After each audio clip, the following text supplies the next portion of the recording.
Hey, church, this is Vince Miller. Thank you so much for joining me for another devotional. I hope that you have been enjoying this short series on the Holy Spirit. So, in yesterday's devotional, we dug into the transformative power of the Holy Spirit at work within us. In short, He's the game changer for every believer, everything that we do as believers, because here's what He does. He shatters addictions. He cleanses us from sin. He directs us toward righteousness. He gives us understanding. He provides us with words to speak, gives us talents, and even works miracles through us.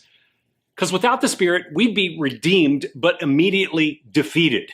But with Him, we get to tap into the converting power of Jesus and the continuing power of the Holy Spirit. But here's the deal.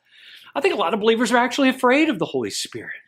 They're afraid of other people's strongly held opinions about how He works. I think they're also afraid of manifestations of the Spirit, like prophesying and speaking in tongues and visions. And they're also a little suspicious of people who say they actually do these things.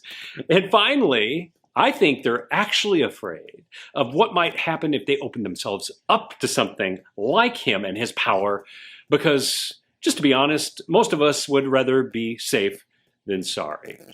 So today I'm going to do something rather special. I'm just going to read a few verses for you from the book of Acts and 1 Corinthians. And rather than so quickly embracing suspicions about the text and what's happening and jumping to conclusions and being afraid of the Spirit, I want you to actually listen to the text exactly as it is written, rather than jumping to judgment or skepticism. Just listen to the text. Take God at His word, in His word, and set every reservation you have aside. So here's the first one. Acts chapter 2, I'm going to begin right at the very beginning. It reads, when the day of Pentecost arrived, so that's 50 days after the resurrection, they, the disciples, were all together in one place, and suddenly there came from heaven a sound like a mighty rushing wind. Imagine that. And it filled the entire house where they were sitting, and divided tongues as of fire appeared to them and rested on each one of them. So imagine that.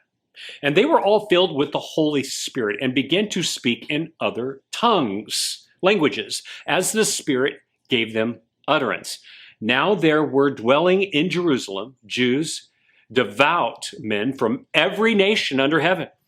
And at this sound, so the wind, the multitude came together, and they were bewildered because each one was hearing them speak in his own language.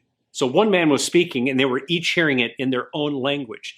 And they were amazed and astonished, saying, are not all those who are speaking Galileans? How is it that we hear each of us in his own native language, so foreign language? Parthians and Medes and Elamites, and residents of Mesopotamia, and Judea, and Cappadocia, Pontus, and Asia, and Phrygia, and Pamphylia, Egypt, and all the parts of Libya belonging to Cyrene, and visitors from Rome, both Jews and proselytes, Cretans and Arabians. We hear them telling our own tongues, in our own tongues, the mighty works of God. So what do you have here? You have a speaking act of miracle, but also a listening act of miracle. Now, I'm going to read down a few verses later. It says, but this is what was uttered through the prophet Joel. So this is an Old Testament text here. Peter's speaking this, and he says, and it shall come to pass afterward that I will pour out my Spirit on all flesh. Your sons and your daughters shall prophesy, your old men shall dream dreams, and your young men shall see visions. Even on the male and female servants in those days, I will pour out my Spirit. So just take God at His word right now, okay? Take Him at His word. Now we're going to jump forward to 1 Corinthians chapter 14.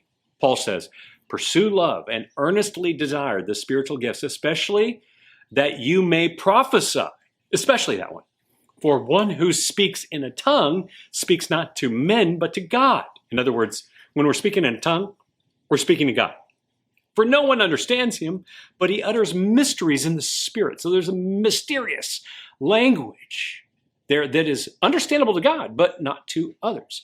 On the other hand, the one who prophesies speaks to people for their upbuilding and their encouragement and consolation. The one who speaks in a tongue builds up himself, but the one who prophesies builds up the church. Now, I want you all to speak in tongues. Notice what Paul says. I want you to do this, but even more to prophesy. The one who prophesies is greater, has a greater impact than the one who speaks in tongues, unless someone interprets so that the church may be built up.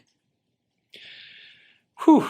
These texts mention at least 3 manifestations of the Spirit that scare and frighten most believers: prophesying, speaking in other languages, and visions.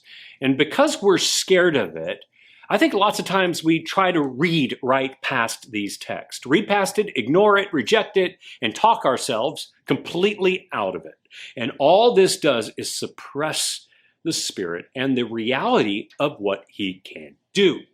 And then inadvertently, we miss out on enjoying the power that Christ left for us. We trade the power of the Spirit for the comfort of the familiar, what we know. So just consider this question today. What did the Spirit manifest? Why did the Spirit manifest itself this way on Pentecost? Think about that just for a second. Why did the Spirit manifest itself this way on Pentecost? Why during a national holiday 50 days after Jesus was resurrected? Easy answer to this. This was a divine setup. And why? People from all corners of the world were in Jerusalem. The Spirit used that moment and the people like Peter to catapult the gospel across the Roman Empire. And if you want proof for it, then just read ahead in the book of Acts. Paul's later missionary journeys found people who had already heard about Jesus because of the Pentecost event, because of what the Holy Spirit did there on that day. And as we already read one of Paul's letters, he encourages this to continue through the church in Corinth. So now just consider this for a second. If the Holy Spirit worked through them that way, then what's stopping him from working the same way through you? I mean, think about it. What's preventing him from doing something incredible through you? The answer is nothing, but we spend so much time worrying about the manifestations, like visions and speaking in tongues and prophesying, that we end up suppressing the Spirit instead of just letting him do what he wants to do through us. I believe that right now in history, the Spirit has work to do, a lot of work to do. And we as believers need to stop suppressing him and move past our fears of him and even what others might think of us if he worked through us in these ways, because he needs to accomplish his purpose with people who believe in him and his power. So I want you to take a bold step today. I want you to confess your real fears to the Holy Spirit and then stop suppressing him. Invite him to use you in new ways by fearing God and not fearing the workings of the Holy Spirit. I hope this has blessed you. If it has, share it with someone else, and I'll see you right back here again tomorrow.